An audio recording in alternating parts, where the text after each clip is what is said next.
Bom dia, bom dia, bom dia. Mais um Morning Call, o que esperar do mercado hoje?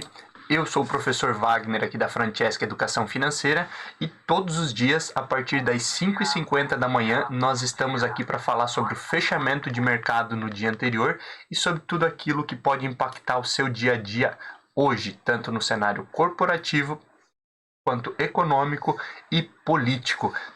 Não se esqueça, você também pode acessar um dos nossos grupos de WhatsApp para receber esse conteúdo também em PDF e consultar a qualquer momento do dia de forma gratuita.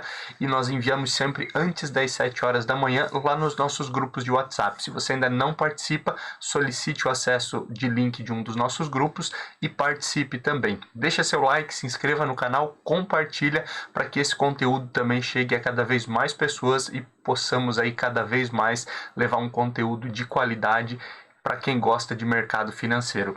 Hoje, dia 2 de junho de 2021, ontem tivemos aí o índice Ibovespa renovando máximas históricas, algo que não imaginávamos acontecer tão cedo. Já nos aproximamos aí de 130 mil pontos, né? 128 mil pontos, fechamento do dia de ontem, terceiro recorde consecutivo do índice, mesmo em meio aí a um fraco desempenho das bolsas internacionais. Então, o Brasil se descolando em relação às bolsas mundiais. Estados Unidos ontem teve leve queda e o índice brasileiro Ibovespa subiu forte, alcançando o patamar histórico de 128 mil pontos. As altas vieram aí principalmente após a divulgação do PIB do primeiro trimestre que nós tivemos ontem, que veio aí acima da expectativa e mudou com isso a perspectiva de investidores e analistas aí para 2021. Ontem também tivemos aí forte alta das commodities, né? O ciclo de alta nas commodities tem ajudado bastante, aí, principalmente pelo peso aí de companhias como é o caso da Vale e também o caso da Petrobras. Ontem ainda tivemos o petróleo futuro aí ultrapassando os $70 o barril, o que também acaba impactando nesse sentido por conta da Petrobras. E olhando aí para a CPI da Covid, os senadores estão levantando diversos questionamentos aí sobre o gabinete paralelo e as mudanças na bula da cloroquina, o que obviamente aí acaba impactando negativamente o mercado, mas a Nishi Yamaguchi, que depôs ontem, disse que nunca houve esse gabinete paralelo de aconselhamento ao presidente Jair Bolsonaro, e também relatou aí que não houve nenhuma tentativa de mudança na bula da cloroquina. Obviamente isso vai gerar um certo impasse, principalmente aí por informações divergentes, né, em relação a alguns depoentes ali na CPI da Covid. Outro ponto que acaba impactando o mercado e também está no radar dos investidores é a crise hídrica, que acaba infelizmente aí mexendo aí com o setor de energia e também de saneamento, sempre ficando então no radar dos investidores.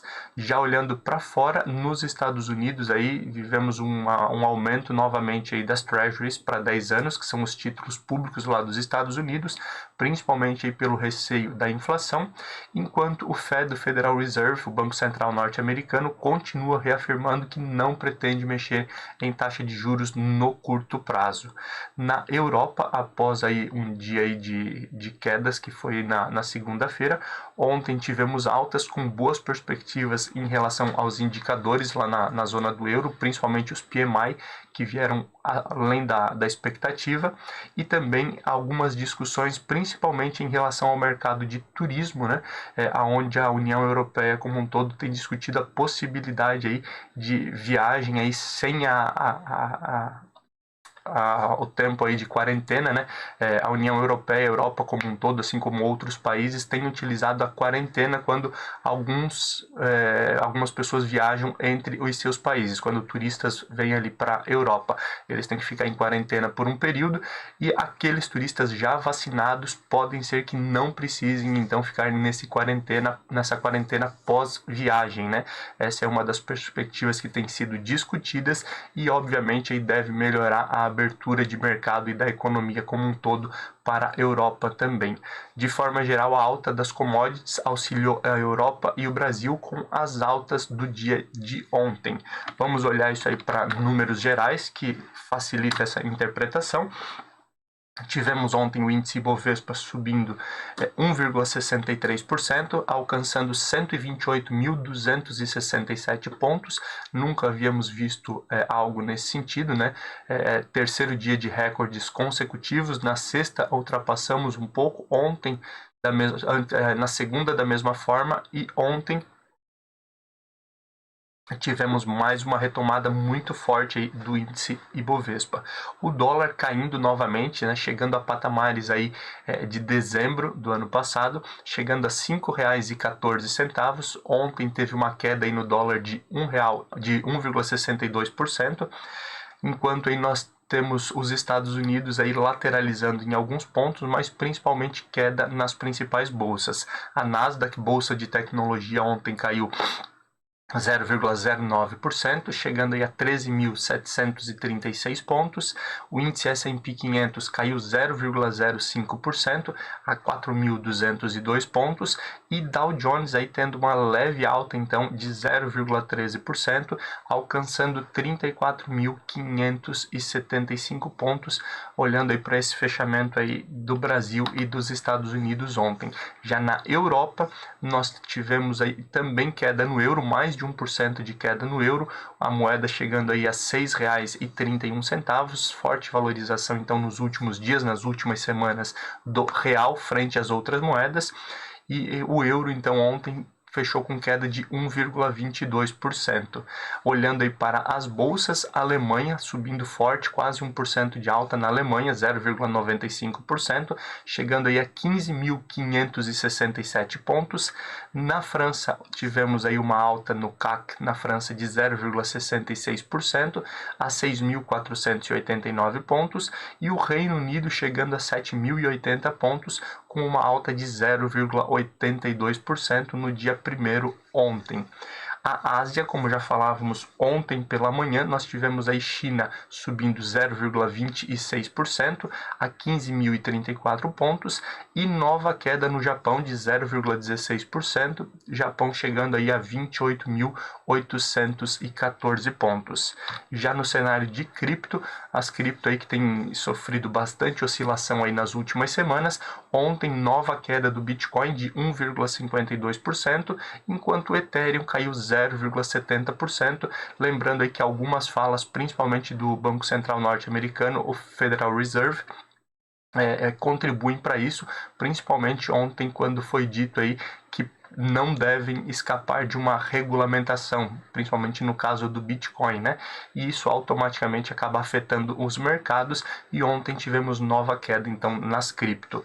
Quem teve uma oscilação positiva ontem, como já falávamos na abertura do Morning Call, foi o petróleo futuro. O Brent ultrapassou aí os $70 o barril, o fechamento aí foi de $70,64, enquanto o WTI também chegando aí a quase $68 o barril, fechamento de ontem foi $67,98, basicamente aí olhando aí para os últimos 2 anos, as maiores altas de petróleo futuro, olhando aí para os últimos 2 anos. O índice S&P 500 VIX, por conta dessa oscilação no mercado norte-americano e desse receio em relação aos títulos públicos federais, as Treasuries, subiu 6,80%, o índice do medo, chegando a 17,90%, também ainda um índice bem tranquilo, lembrando que o S&P 500 VIX, o índice do medo, ele mede a volatilidade, ou seja, o risco do mercado acionário. Quanto maior volatilidade, então maior o risco, né? Você tem obviamente um risco de ganhos maiores, mas um risco de perdas também muito grande quando a gente fala de um índice mais alto. E o índice mais baixo, como nós vemos nesse momento, ele tem uma menor oscilação nesse sentido. Ontem, olhando para metais futuro, o ouro aí teve uma leve oscilação negativa, depois de fortes altas nos últimos dias, mas ainda fechou a $1.902,50 a onça. Alumínio futuro também teve uma leve queda na negociação de mercado futuro, aonde ontem fechou a $2.482,75 a tonelada do alumínio futuro, e quem subiu forte no dia de ontem, acompanhando aí a China e outros mercados, foi o ferro refinado, a negociação futura, que estava lá na casa dos $170, chegou aí a $205,73 na negociação de metais no mercado futuro. Obviamente foi uma das coisas que impactou positivamente aí o crescimento do índice Bovespa ontem. Olhando já para o mercado de ações, ontem as principais altas do índice Bovespa aí ficaram por conta de BRF-S, né? Perdão, não é um D ali, é o S, que é Brasil Foods, que nós tivemos ontem aí uma alta de 9,54%, chegando aí a R$ 28,22. Alta também de Lame 4, que é Lojas Americanas, que subiu 7,59%, chegando aí a R$ 21,40 no fechamento do pregão. Quem também subiu forte foi Ultrapar, o GPA3, chegando aí a R$ 20,70, uma alta de 7,25% no pregão de ontem. Via, né, que não é mais Via Varejo, Vevar, agora só Via, Vevar 3, chegando a R$ 13,84, uma alta aí de 6,62% no dia de ontem, e Ciri 3, que é Cirela, também subindo 6,56%, chegando aí a R$ 25,47. Fortes altas no dia de ontem, né? Olhamos aí até por esses percentuais das principais altas, e também olhando aí para as quedas do dia de ontem, também foram menos expressivas percentualmente. As principais quedas aí ficaram por conta de LWSA3, que é Local Web, que caiu 3,22% no dia de ontem, chegando aí a R$ 24,71. BID11, né, Banco Inter, que teve o seu desdobramento de ações recente, caindo novamente aí num momento de correção de preços após aquela injeção de recursos da Stone, né? A informação de inserção aí de recursos da Stone caiu ontem 2,71%, então BID11 chegando aí a R$ 65,87. Quem também caiu mais forte ontem foi Klabin 11, KLBN 11, né, que é Klabin, caindo 2,61% a R$ 25,71. SUSB3 também caindo 2,07% a R$ 59,32. E BPAC 11, BTG Pactual, chegando aí a R$ 122, uma queda de 1,58% no dia de ontem. Lembrando aí que principalmente operações como é o caso da Klabin e Suzano, eles acabam tendo aí quedas como no dia de ontem por conta também da oscilação negativa do dólar, né? Eles têm aí boa parte da sua receita em exportação de material, principalmente de papelão, o caso de Klabin e Suzano, e automaticamente aí, com a redução no dólar, existe uma tendência aí de redução também das negociações dessas empresas e, obviamente, aí do faturamento dessas empresas, do lucro líquido, né? Visto que elas têm receita em reais e vendem em dólares, então para elas, quanto maior o dólar, maior também será a sua receita aí ao final do período. Olhando aí para indicadores, a agenda de indicadores no Brasil hoje nós temos divulgação do IPC-FIP, né, Índice de Preços ao Consumidor, divulgado pela FIP. Temos também a indicação aí da produção industrial no Brasil, se existe aí uma retomada, como é que está o mercado industrial no Brasil. Nós já tivemos aí algumas notícias do mercado, né, principalmente em relação à indústria automotiva, principalmente, que tivemos várias fábricas paralisando durante alguns períodos. Ontem falamos do caso da Volkswagen, que vai fechar 2 fábricas durante 10 dias, também aí por conta da falta de insumos, mas esse índice da produção industrial ele é mais amplo e obviamente aí deve trazer um panorama diferente, trazendo uma perspectiva aí positiva ou negativa de acordo com essa divulgação, acompanhando também aquilo que foi divulgado ontem, que é o caso do PIB, que trouxe aí boas perspectivas também para o país. Já olhando para cenário internacional, temos vários indicadores aí para ficar de olho hoje que impactam bastante o mercado. mercado. O primeiro deles, as vendas no varejo na Alemanha, que caíram mais de 5%, quando havia uma perspectiva de uma queda de no máximo 2%. Isso acaba preocupando principalmente a Alemanha e a Europa como um todo, visto que a Alemanha é um dos principais players, né, ou o principal player na Europa hoje. Também temos divulgação hoje do IPP, Índice de Preços ao Produtor, lá na zona do euro, e pronunciamentos aí de membros do Banco da Inglaterra, assim como aconteceu ontem, o BOE, do Banco Central Europeu, BCE, e discursos de membros lá do FOMC, que é basicamente o Copom lá dos Estados Unidos, e do Fed, o Federal Reserve, que é o Banco Central norte-americano. Tudo isso aí deve impactar bastante o mercado no dia de hoje, além da divulgação do PMI de serviços lá na China, sempre relembrando que o setor de serviços foi o que mais sofreu aí com a pandemia da Covid-19 e é muito importante a retomada desse setor para que voltemos à normalidade econômica, né? A abertura de mercado e crescimento econômico.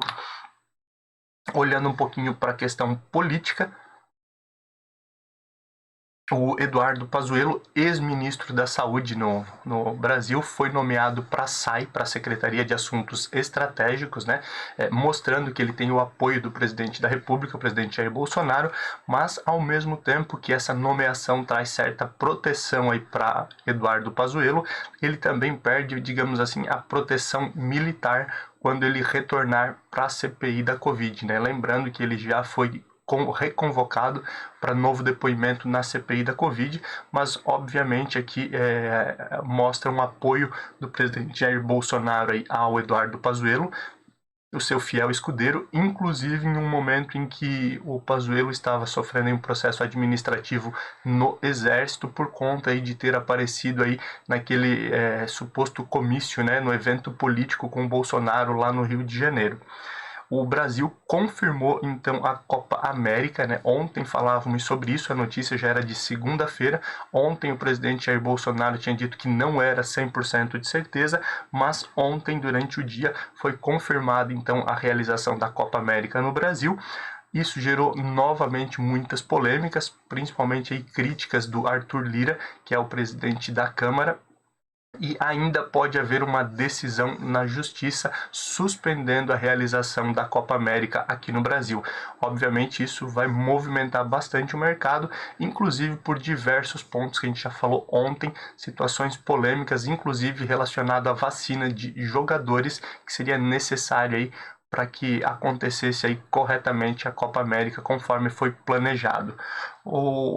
A MP, a medida provisória de privatização da Eletrobras, né, que já está no Senado, foi aprovado na Câmara e agora aí foi para votação no Senado, já tem um relator, né, o relator é o Marcos Rogério, do Democratas, e a princípio aí foi uma boa escolha para o governo que pretende aí viabilizar aí a desestatização e privatização da Eletrobras. Agora basta aí o relator fazer toda a sua análise, o seu parecer, e em breve devemos ter também a votação da MP, da medida provisória de privatização e desestatização da Eletrobras. Na CPI da Covid, que acaba sendo um dos nossos assuntos recorrentes aqui no campo político, pelo menos por enquanto, a ministra do STF, Rosa Weber, deu aí um prazo aí para que a CPI explique o porquê da convocação de governadores aí para depor. Lembrando, existe dentro da CPI a possibilidade, foi votado, que ela investigue tanto estados quanto municípios, não em relação aos recursos de forma geral, porque isso cabe somente a âmbito aí estadual e municipal, não ao âmbito federal, mas investigar o repasse de recursos do governo federal para os governos estaduais e municipais para combate à pandemia. E aí por isso que os governadores foram aí convocados. Existe aí inclusive toda uma discussão se esses governadores têm que ser convocados ou convidados, né? Se existe a possibilidade de eles irem ou não, se isso seria uma obrigação ou não.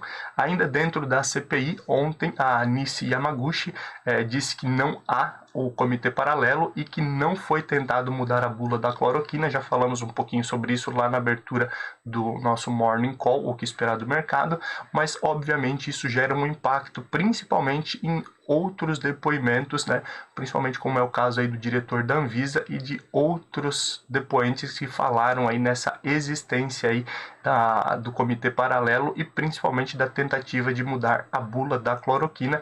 Esperamos aí cenas dos próximos capítulos.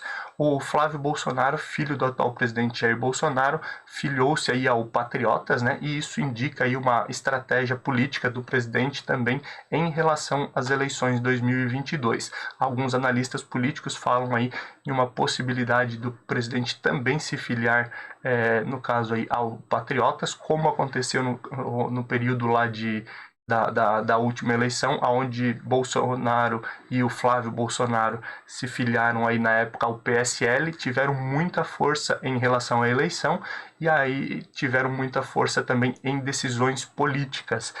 Esse também, segundo especialistas aí políticos, pode ser um caminho tomado aí para as eleições 2022. Falamos muito desse cenário porque, a princípio, as eleições já começaram, né? Existe aí muita movimentação política, tanto por parte do ex-presidente Luiz Inácio Lula da Silva, quanto do atual presidente Jair Bolsonaro.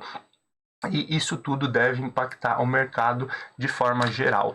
Olhando um pouquinho aí para o setor econômico, o PIB do primeiro trimestre no Brasil, vindo acima da expectativa, como nós já falamos anteriormente, colocou aí em outro nível as projeções para 2021. Além de dar mais confiança aí para os investidores, diversos especialistas aí têm colocado outro patamar nas projeções para o ano de 2021, tanto em aspectos de juro futuro, em aumento e crescimento do PIB, quanto outros aspectos aí de oportunidades surgindo no mercado.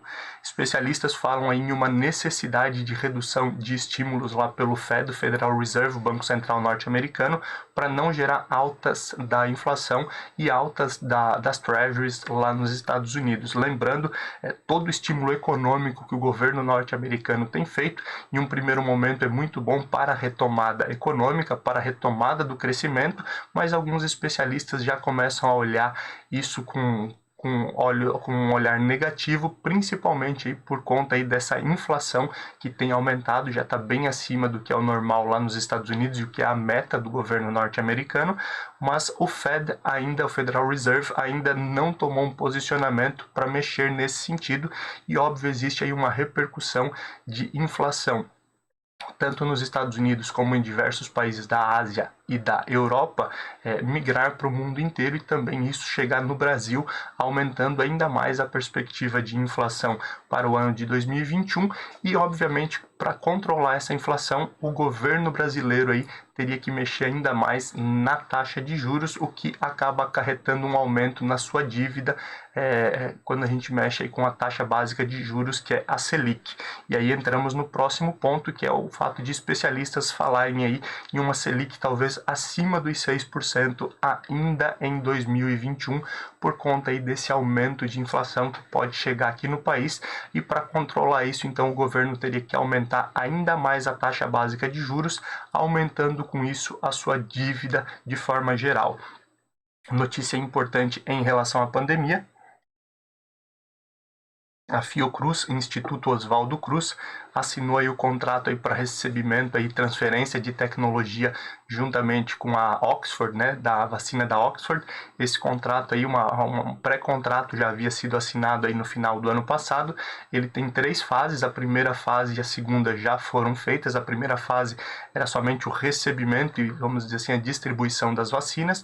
A segunda fase, o invase, né, onde a Fiocruz recebe o IFA, né, que é o composto da vacina, e só faz o invase para cada uma das vacinas e distribuição. E agora a terceira fase, que nós devemos entrar em breve, né, visto que já foram aprovadas as fases anteriores, é o próprio desenvolvimento da base ali da vacina, do IFA, né, aqui pelo Instituto Fiocruz, não necessitando então aguardar que esse insumo venha de fora, como acontece no momento. A S&P Global também manteve rating aí do BNDES em BB-, mas de forma estável, né?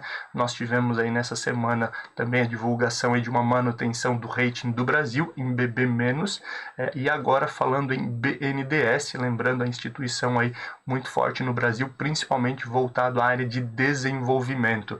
E a S&P Global, então, mantendo o rating do BNDES em BB-, principalmente aí pela perspectiva de desalavancagem que a instituição teve aí nos últimos anos e também uma forte geração de caixa e capital.